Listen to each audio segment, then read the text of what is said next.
नहीं क्યારે નહીં.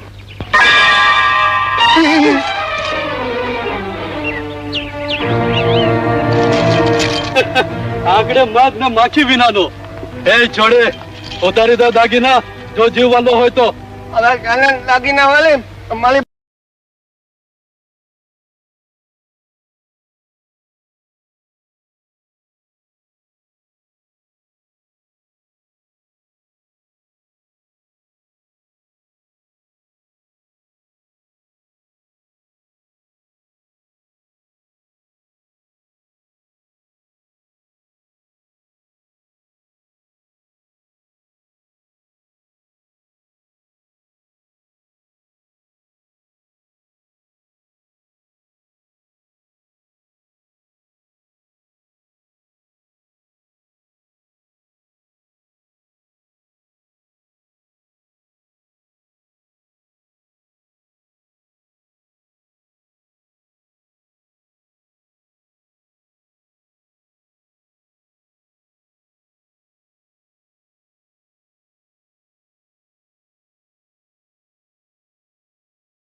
कूतरा गाबा का दी देखा. अरे वाह, हमें तो जबरो जोर देखाड्यो. अरे आ घड़ी जेवी હતી કે ગગોય ઘટોત્કચ બની જાય. હજી બીજા 5-6 જણા આવી જાય ને તોય બાને જ કહી દઉં. આજથી બાને કહેવાનું બંધ. હા, આજથી બાને કહેવાનું બંધ અને વહુને કહેવાનું ચાલુ. હાલ ક્યાં જાવું છે?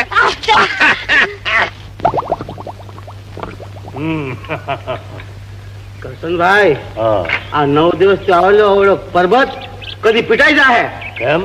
મારો બેટો કહે છે કે લાગા ઉઘરાતી ટોળીને ઝેર ઝબક કરશું. હવે એનાય દી દૂર નથી, એને પણ અહીં જમીન ખરીદી છે. રામ રામ ડાયરાને લો, હંસોના ટોળામાં ભળવા કાગડો આવી ગયો. ઈ તો જ્યારે ચાલ ખુલ્લી પડશે તઈ ખબર પડશે કે હંસ કોણ ને કાગડો કોણ. લાવો કરશનભાઈ આપો હુક્કો. આજ તો ઈ વાત પર બે કસ હું ખેંચી કાઢું. પેલા 2 વેચ જમીન લીધી એટલે 200 વીઘા જમીન વાળા માલધારીના વાત કરે છે. પરબત હંમેશા હેસિયત પ્રમાણે હોય, પંગત હંમેશા પહોંચ પ્રમાણે પડે. આ હુક્કાને મારી અને શિવજી આયર સિવાય અડવાની કોઈની હેસિયત નથી. એમ? હા, તઈ તો જે દી હેસતે પહોંચીશ ત્યારે આવીને હુક્કો માંગીશ નહીં પણ છૂટવી લઈશ.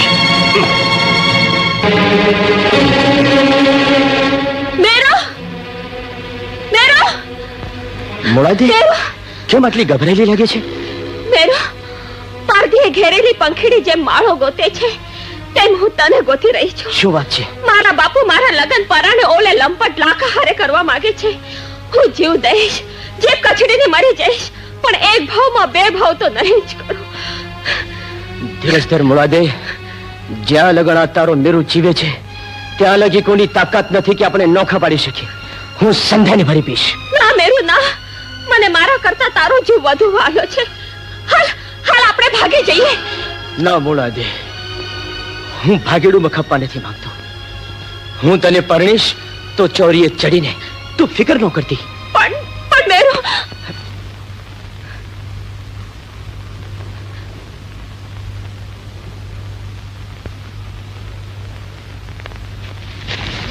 આ શું છે મેરુ? જૈસા ચીઠી. જમીનના માલિક બનવાનો મોહ હોય તો 1000 કોરીનો લાગો લઈને કાળી ગુફામાં હાજર થજો, નહીં તો જમીનમાં ડટાઈ જશો. કાળી ટોળી. મેરુ મારું માને તો જખા પાડી દે. નહીં તો મોળાદે, જે જમીન ખાતર મેં જંગ ઉપાડ્યો છે એમાં દટાવાને બદલે એ જમીનનો હું રંગ રાખીશ. મોળાદે, તું અત્યારે ઘરે જતી રહે. પણ તું મોળાદે, મારું કેવું માન, તને મારા સમજ. તું ઘરે જતી રહે.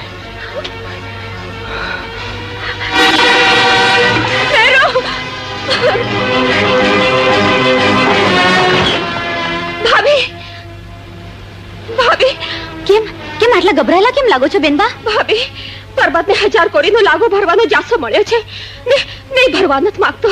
હાય હાય, હવે શું થશે? આ ગગો જીવે છે ત્યાં સુધી પર્વતનો વાળ વાકો નહીં થવા દઉં, એને ઉની આંચ નહીં આવવા દઉં. પણ તમે શું કરી શકવાના છો? અરે હવે હું શું નથી કરી શકતો એમ પૂછ બેન.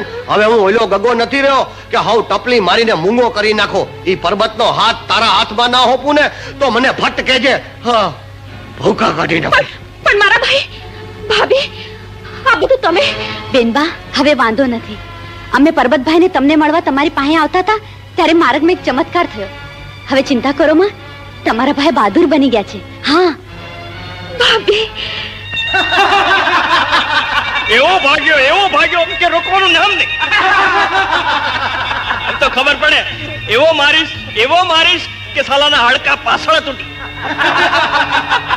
અને ઈ ઓલા વસડા મૂકીને હું વાત કરું, મારા બેટા આપણને જોઈને એના પોતિયા ઢીલા ઢાપ થઈ ગયા. અને એનો દીકરો કઈ ધુજે એ હાથમાં પાણીનું પાવલું પકડ્યું તો નહીં, હોશ પડી ગયા. મજા આજ પછી કોઈ દી આવી નથી.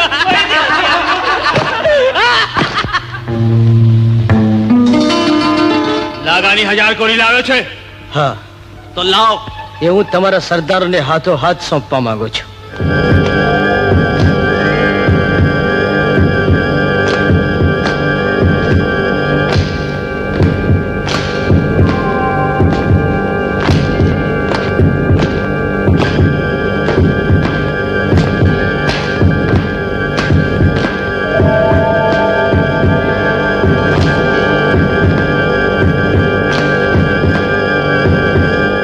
સરદાર, આને તમારા દર્શન કરવાના ઓરતા છે.